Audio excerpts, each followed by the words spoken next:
আর আমি তো চেষ্টা করতেছি, ওই এমন তো না যে আমি চেষ্টা করতেছি না।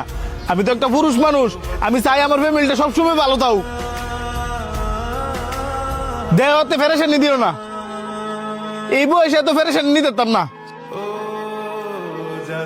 কিরে তোরা দেশ সবাই চুপ করে রইছস? আগে ক তোর সমস্যা কি? কই কি সমস্যা? প্লাস্টিক আসি দিয়া লাভ নাই, হয়েছে কি এটা কো।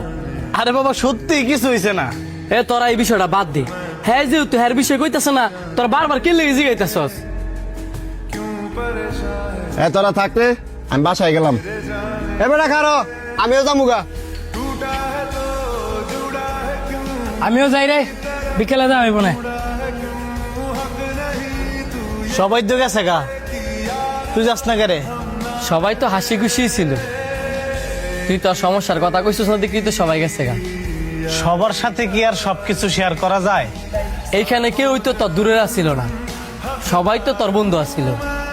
বন্ধু হইলেও ফ্যামিলির বিষয়ে সব বন্ধুর সাথে শেয়ার করা যায় না। তবে প্রতিটা মানুষের জীবনে এমন একটা বন্ধু থাকে যার সাথে সব কিছু শেয়ার করা যায়। আর আমার সে বন্ধুটা হচ্ছে তুই, যার সাথে আমি সব শেয়ার করি।